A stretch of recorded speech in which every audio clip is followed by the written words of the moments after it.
Hello बच्चों, कैसे हैं आप सब? बढ़िया। Welcome to my channel learn with fun. तो बच्चों, आज हम लोग आगे के क्वेश्चन सॉल्व करेंगे, है ना। हम लोगों ने मुडोल हॉर्न्स डॉग वाला क्वेश्चन कर लिया था। अब इसके आगे नेक्स्ट क्वेश्चन है, a survey of 120 school student was conducted to find out which activity they preferred to do in their free time. मतलब एक 120 बच्चों के स्कूल में एक एक्टिविटी, ढेर सारी एक्टिविटी जो बच्चे कर रहे हैं उसको इन्होंने नोट डाउन किया और उसके बेसिस पे आगे काम करने के लिए देखिए क्या कह रहे हैं। Draw bar graph to illustrate the above data taking the scale of 1 unit length is equal to 5 student. मतलब इन्होंने कहा है कि आप इसमें स्केलिंग भी दे रखी है कि 1 unit length is equal to 5 student आप सपोज करिए, और फिर उसके बाद which activity is preferred by most student other than playing. और फिर जो है क्वेश्चन के आंसर दीजिए। बस इन्होंने एक ही क्वेश्चन इसमें पुटअप किया है। तो देखिए आपके क्वेश्चन में प्लेइंग के लिए नंबर ऑफ स्टूडेंट जो जाते हैं वो है 45, रीडिंग स्टोरी बुक्स जो पसंद करते हैं वो है 30, watching TV 20, listening to music 10, painting 15, है ना। तो इन बच्चों को लेकर के बार ग्राफ बनाना है। तो इसके लिए देखिए मैंने सॉल्व करके रखा हुआ है आप लोगों के लिए, जो कि स्केलिंग दी हुई है कि 1 unit length is equal to 5 student, ये गिवन है। तो ये हम लोग स्केलिंग सपोज करके रखेंगे, और फिर जो ग्राफ ड्रॉ करना होता है उसके लिए जो स्केलिंग होती है उससे नंबर ऑफ स्टूडेंट को डिवाइड करते जाएंगे। तो प्लेइंग के लिए 45 है, 5 से डिवाइड किया तो क्या आ रहा है 9। रीडिंग स्टोरी बुक्स के लिए 30 divide by 5 is equal to 6। Watching TV 20 divide by 5 is equal to 4। Listening music 10 divide by 5 is equal to 2। Painting 15 divide by 5 is equal to 3, है ना।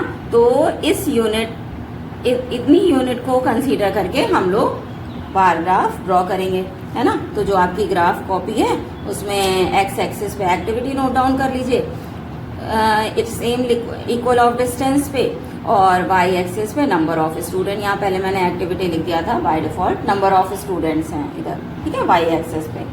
तो 5 की स्केलिंग पे हम लोगों ने मैंने स्केलिंग कर ली, ठीक है। आप अपने बार ग्राफ में यूनिट लेंथ पे स्केलिंग कर लीजिएगा, मतलब 1 यूनिट में 5, फिर नेक्स्ट यूनिट हो जाएगी 5 का डिफरेंस आता जाएगा, तो 10, फिर नेक्स्ट यूनिट 15, फिर इसी तरह से आगे सो ऑन, है ना। और ऐसे प्लेइंग के लिए कितना है 45, रीडिंग स्टोरी बुक्स के लिए 30, और वॉचिंग टीवी के लिए जो आ रहा है वो आ रहा है 4।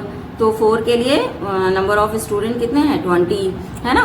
Listening music number of student 10, painting के लिए नंबर ऑफ स्टूडेंट 15। अब इसमें क्वेश्चन जो केवल एक इन्होंने पुटअप किया है वो है कि ऐसी कौन सी एक्टिविटी है which activity is preferred by most student other than playing. तो खेलने के अलावा बच्चे और क्या करना पसंद करते हैं, जो सबसे ज्यादा पसंद करते हैं सेकंड नंबर पे आए, तो वो है रीडिंग स्टोरी बुक्स। तो यही लिख देंगे कि reading story book is the activity which is preferred by the student other than playing, ठीक है। कर लेंगे ना, ये मैंने लिखा नहीं है, आप लिख लेंगे, ठीक है, लिख लेंगे ना, लिख दूं मैं, चलिए आप लिखिएगा। नेक्स्ट क्वेश्चन देख लेते हैं। नेक्स्ट क्वेश्चन क्या कह रहा है, इसमें कह रहा है student and teachers of primary school decided to plant tree sampling in the school campus and the surrounding village during the first week of July. Details of sampling day planted as follows।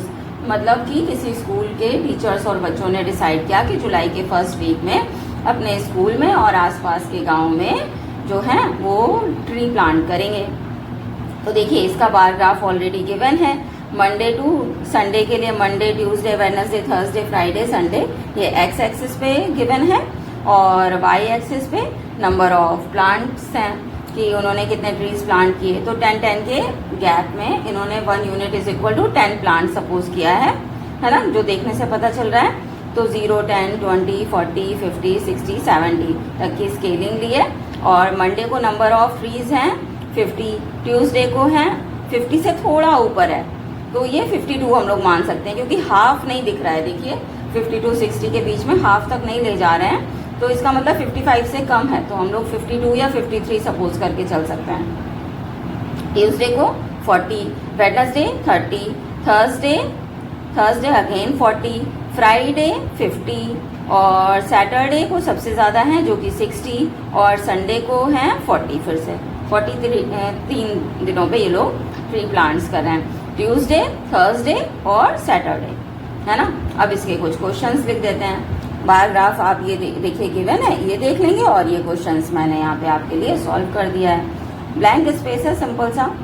Number 1, the total number of sampling planted on Wednesday and Thursday. अब Wednesday और Thursday को देखिए, आप ये पूछ रहा है कि वेडनेसडे और थर्सडे को टोटल कितने ट्रीज प्लांट किए गए। तो वेडनेसडे को है 30 और थर्सडे को है 40। 30 और 40 ऐड करेंगे तो क्या आ जाएगा 70। ठीक है, कर लेंगे। और second question, the total number of sampling planted during the whole week is. अब पूरे वीक में जितना भी इन्होंने गिवन है डेटा, उसमें टोटल नंबर ऑफ ट्रीज कितने प्लांट किए हैं। तो ये मतलब ये देखिए रफ वर्क मैंने आपको करके दिखाया है। टोटल नंबर ऑफ ट्रीज लेकर के उनको ऐड कर देंगे, वही आंसर आ जाएगा। तो 52, 40, 30, 40, 50, 60। 60 के बाद आई थिंक मैंने ये 40 संडे वाला फिगर लिया नहीं है। 43 टाइम्स अभी मैंने बोला था ना, सॉरी, प्लस 40 भी है ना। तो 277 प्लस 40 आप ऐड करेंगे तो कितना आएगा, यहाँ पे 7 प्लस 4 11, 2 प्लस 1 3, 317। तो टोटल नंबर ऑफ ट्रीज कितने हो जाएंगे 317। ठीक है, ये लास्ट संडे का मैंने फिगर लिया नहीं था। ठीक है, समझ आ गया। टोटल नंबर ऑफ ट्रीज आप लेंगे और उनको ऐड कर देंगे। नेक्स्ट देख लीजिए, नेक्स्ट क्या कह रहा है।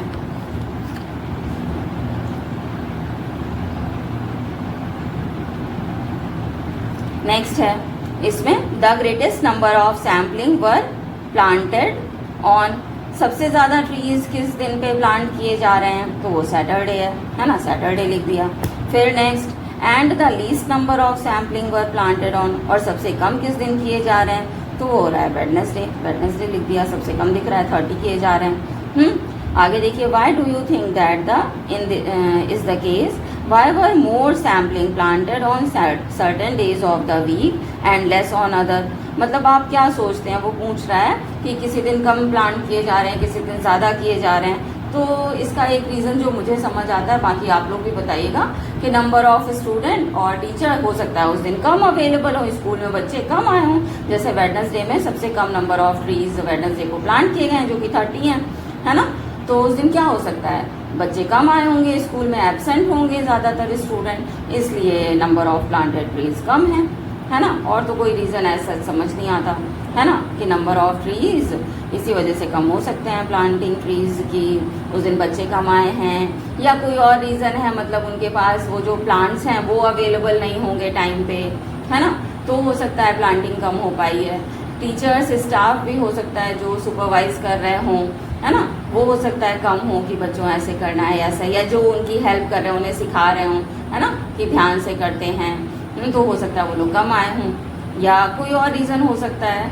बाकी आप बताइएगा, मुझे तो यही समझ आता है कि एक तो या तो नंबर ऑफ प्लांट्स जो हो सकता है उनके पास कम अवेलेबल होंगे उस दिन किसी वजह से जो वो प्लांट नहीं कर पाए, और या फिर नंबर ऑफ स्टूडेंट कम होंगे, एब्सेंट हो गए होंगे, है ना। तो यही दो रीज़न समझ आते हैं, ये दोनों आप देख लीजिएगा।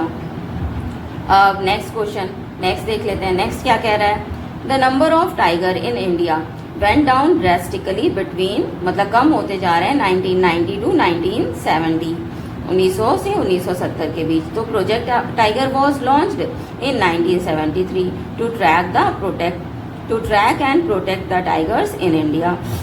Starting in 2006, the exact number of tigers in India was tracked.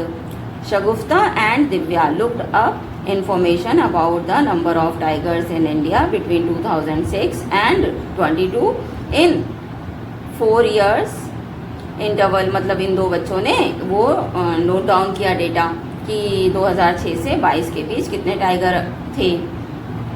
They prepared a frequency table for this data and a bar graph to present this data, but there are a few mistakes in this graph. Can you find those mistakes and fix them? मतलब इन्होंने एक graph दे रखा है।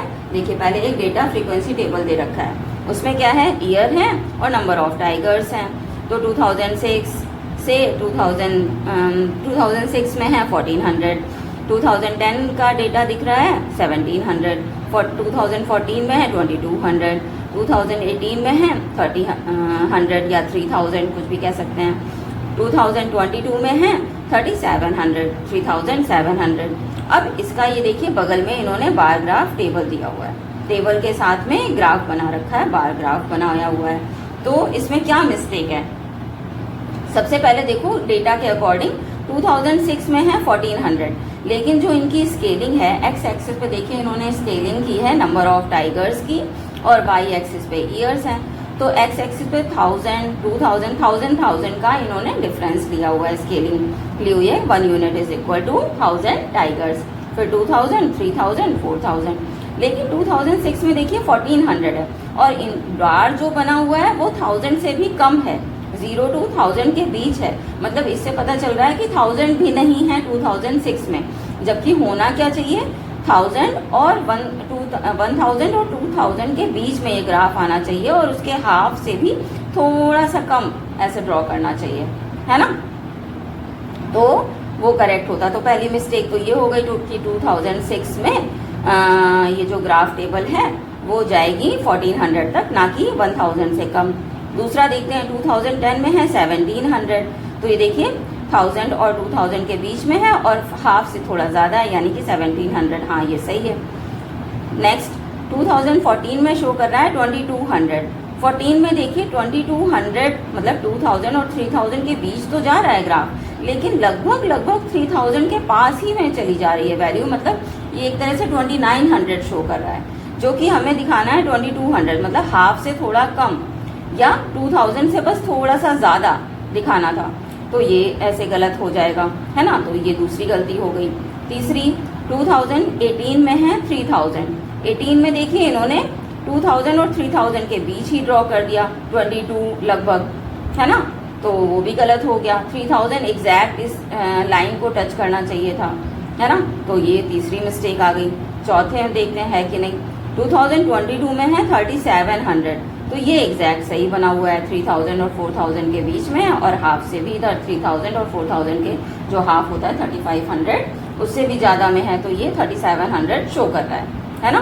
तो इस तरह से 3 mistake हो जाएंगी, 2006 की, फिर 14 की और फिर 18 की, है ना। तो ये आप लोग सही बना भी लेंगे और बता देंगे कि इन ईयर्स पे ये गलत बना हुआ था। ठीक है, ड्रॉ कर दूँ मैं, आप कर लेंगे। चलो, अगर मान लो जल्दी से अगर ऐसे करना चाहें तो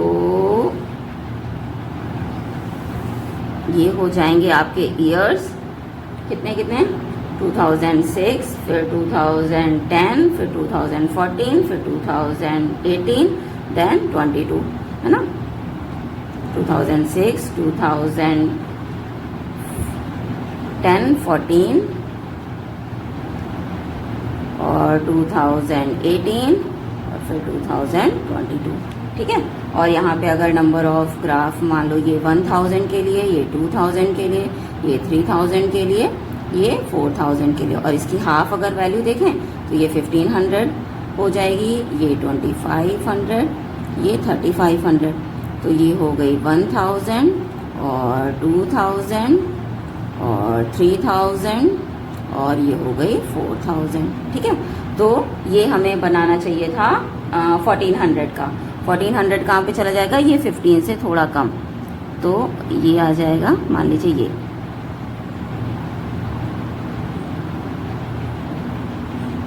ठीक है। नेक्स्ट 2010 का कितना दिखा रहा है, 1700, तो ये यहाँ से थोड़ा सा कम,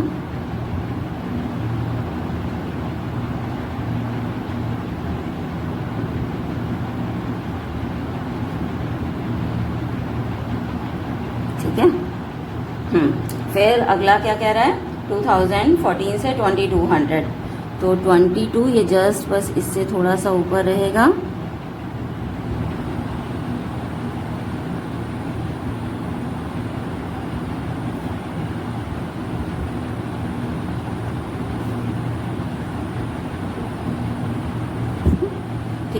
और फिर अगला कह रहा है 2018 में 3000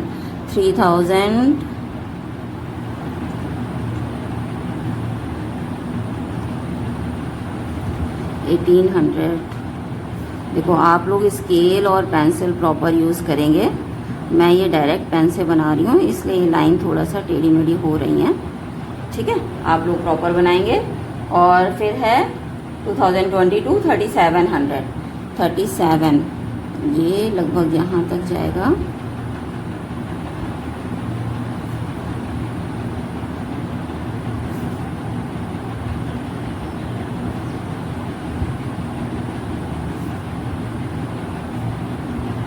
ये बनेगी आपकी करेक्ट फिगर ऐसे। ठीक है, ऐसे दिखाएंगे। हो गया, चलो कर लेंगे क्लियर। ठीक है, तो पहले इसमें मिस्टेक बताएंगे और फिर करेक्ट ग्राफ भी ड्रॉ करेंगे। ठीक है, चलो नेक्स्ट क्वेश्चन देखते हैं। नेक्स्ट क्या कह रहा है, ये आर्टिस्टिक एंड एस्थेटिक कंसीडरेशन, मतलब किसी भी चीज़ को, ये बार ग्राफ को भी या टेलीग्राफ को भी और अच्छे तरीके से दिखाना, ताकि वो देख करके अच्छा लगे और मतलब देख करके समझ भी आए और आंखों को भी अच्छा लगे और तुरंत देख करके हम लोग समझ लें, है ना। तो उसमें एक पॉइंट आ जाता है कि इन्फोग्राफिक्स, पहले देखिए डेफिनेशन कि infographics is a visual representation of information, facts or data using pictures, symbol, charts and short text so that it is easy to understand at a glance। मतलब देखते ही आपको इतना easy हो कि देखते ही आपको समझ आ जाए और ये अट्रैक्टिव भी लगता है। बार ग्राफ में बस सीधे सीधे ऐसे लाइन बना देते हैं हम लोग रेक्टेंगुलर शेप में, तो इसमें पिक्चर्स वगैरह ड्रॉ करके दिखा सकते हैं, है ना, तो ये इजी भी होता है। बट इसके कुछ फ़ायदे और नुकसान भी हैं कि जैसे आपकी बुक में वो ट्रायंगल वाला जो क्वेश्चन ऐसे दिया हुआ है, पहले चलिए इसके फ़ायदे और नुकसान देख लेते हैं, फिर ट्रायंगल वाले क्वेश्चन पे बात करते हैं, है ना। तो इसके एडवांटेजेस क्या क्या हो सकते हैं, make information easy to understand, present मतलब बहुत इजी होता है, देखते ही उसको समझ जाना कि क्या बड़ा है क्या छोटा है, इसकी लेंथ कितनी है, कलरफुल होता है तो देखने में भी अच्छा लगता है। Present data in a clear and attractive way, वही अट्रैक्टिव होता है। Help us compare information quickly, जिसकी हेल्प से चूँकि हमें अच्छा लग रहा है देखने में तो हमारा दिमाग भी उतनी जल्दी चलता है, और जो चीज़ें अच्छी लगती हैं तभी तो कहते हैं हर एक चीज़ को लाइक कीजिए जो आपको काम पसंद है, तो वो जल्दी हो जाता है और आराम से हो जाता है, थकान नहीं होती है। तो क्वेश्चन को सॉल्व करना, कंपेयर करना, ग्राफ के थ्रू हम लोग क्या करते हैं, डेटा को कंपेयर ही तो करते हैं कि किस डेट पे क्या हो रहा है या क्या इन्फॉर्मेशन जैसी भी गिवन है उसके अकॉर्डिंग मेनली कंपेयर करते हैं, है ना, तो वो इजी हो जाता है। Improves memory through pictures and colours, चूँकि हमारे आँखें उसको देख रही हैं, अच्छा लग रहा है, तो हमारी मेमोरी भी इंक्रीज़ होती है, माइंड में देर तक और जल्दी चीज़ें सेव हो जाती हैं। सेव टाइम, अब जल्दी हो जा रहा है काम तो टाइम तो बचेगा ही। Because information can be understood at a glance, देखते ही एक नज़र में इन्फॉर्मेशन समझ आ जाती है। ठीक है, अब इसकी लिमिटेशंस देख लेते हैं क्या क्या हैं। तो टू मैनी पिक्चर्स और colours can confuse the reader, जैसे हम लोग देख रहे हैं तो एक ट्रायंगल रेड कलर का, एक येलो है, एक पिंक है, तो ये कई तरह से कलर हैं, जबकि ग्राफ में क्या होता है ना कि हम लोग एक चीज़ से दूसरी चीज़ को कंपेयर करते हैं, तो यहाँ कलर वगैरह कंफ्यूज भी कर सकते हैं कि इस कलर का मतलब क्या था, इस कलर का मतलब क्या था, या ये यहाँ पे क्यों कलरिंग की गई है ना, तो उससे कन्फ्यूजन क्रिएट होता है, पहली बात। दूसरी चीज़, they can not explain every detail, है ना। अब इन पिक्चर्स को देख के हर एक चीज़ नहीं पता लगाई जा सकती, जैसे ग्राफ के थ्रू जो वर्टिकल ग्राफ है तो हम लोग हाइट, जैसे ये माउंटेन की हाइट है तो ये हम देखते ही मतलब उनकी विड्थ सेम होती है, तो उससे पता चलता है कि हाँ इस क्वेश्चन में हाइट के रेस्पेक्ट में बात की गई है, तो हमें हाइट के अलोंग देखना है और चीज़ों को कंपेयर करके सॉल्व करना है। अब ये देखिए ट्रायंगल, कहीं पे कोई ट्रायंगल मोटा है, कोई छोटा है, किसी की हाइट कम है, हाइट कम या ज़्यादा है, उससे तो पता चल रहा है कि हाँ ठीक है चलो हाइट बेसिस पे, लेकिन लंबा उसकी चौड़ाई विड्थ भी देखिए कहीं कम है कहीं ज़्यादा है, तो इससे आइडिया लगा पाना कि क्या छोटे माउंटेन मोटे होते हैं या उनकी विड्थ ज़्यादा होती है, मोटे का मतलब उनकी विड्थ ज़्यादा होती है, या लंबे माउंटेन ज़रूरी है कि हमेशा उनकी विड्थ ज़्यादा ही हो और कम ना हो, तो ऐसा तो ज़रूरी नहीं है ना। लेकिन इस फिगर को देख के यही समझ में आ रहा है कि जो जिस माउंटेन की हाइट ज़्यादा है उनकी विड्थ भी ज़्यादा है, जबकि एक्चुअल में ऐसा नहीं होता है ना। तो ये भी एक तरह से कमी है, इसको देख के हम लोग पता ये नहीं लगा सकते कि एग्जैक्टली ये फिगर क्या कह रहा है। If the data is incorrect the infographic can be misleading, इसकी वजह से हम लोग मिसलीड हो सकते हैं। A poorly design infographic is difficult to understand, या मान लो सही से नहीं बन पाया तो उसको समझ पाना, और जब समझ ही नहीं आएगा सही से तो हम लोग क्वेश्चन कैसे सॉल्व करेंगे। तो ये सब चीज़ें इसमें लिमिटेशंस भी हैं, इसीलिए इसको मतलब बता दिया गया है। बट क्वेश्चन सॉल्विंग में हम लोग बार ग्राफ ही यूज़ करते हैं, पिक्टोग्राफ, बार ग्राफ, टेलीग्राफ, इनसे क्या होता है ना, डेटा फिक्स रहता है। ठीक है, अब अपने इधर क्वेश्चन को देख लेते हैं। जो ये डिफरेंट कॉन्टिनेंट्स में हाईएस्ट पीक जो बताई गई है उसका देखिए, क्वेश्चन देख लीजिए। तो जैसे माउंट एवरेस्ट की है 8848, तो देखिए ये माउंटेन तो सबसे बड़ा है, सबको पता है ना, वर्ल्ड हाईएस्ट माउंटेन। लेकिन अब इसकी चौड़ाई भी, विड्थ भी देखिए ज़्यादा है। तो क्या एक्चुअल में ऐसा हो सकता है कि जो माउंटेन बहुत ज़्यादा लंबा है वो सच में बहुत ज़्यादा विड्थ भी कंज्यूम करता हो? ऐसा तो पॉसिबल नहीं है ना। और कलर देखिए, हर एक पिक का कलर अलग अलग है, ट्रायंगुलर शेप में है, तो कुछ कम है कुछ ज़्यादा है ना, विड्थ के अलॉन्ग भी और कलर वाइज भी। तो ये डेटा मिसलीड कर सकता है। फिर एकांकागुआ की हाइट 6962 मीटर, जो कि अमेरिका का सबसे हाईएस्ट पीक है ना। फिर इसी तरह से north America, Africa, Europe, Antarctica, Wilson massive, सब कुछ ऐसे ही दिया हुआ है। तो मतलब इसको ये कहा गया है कि इन्फोग्राफिक अब देखिए ये फिगर देख के तो बहुत अच्छा लग रहा है, लेकिन इसके थ्रू एग्जैक्ट इन्फॉर्मेशन पता कर पाना पॉसिबल नहीं हो पा रहा है कि किस माउंटेन की हाइट ज़्यादा है। चलो ये तो पता चल रहा है, लेकिन ये चौड़ाई में भी ऐसे ही वैरी करते होंगे, ये तो ज़रूरी नहीं है ना। तो इसलिए इन्फोग्राफिक इतना प्रेफर नहीं करते हैं। ठीक है, समझ आ गया, क्लियर? तो आज की क्लास हम लोग यहीं फिनिश करते हैं, मिलते हैं फिर नेक्स्ट वीडियो में। कैसा लगा आपको ज़रूर बताइएगा, और चैनल को लाइक और सब्सक्राइब कीजिएगा। ठीक है, थैंक यू, बाय।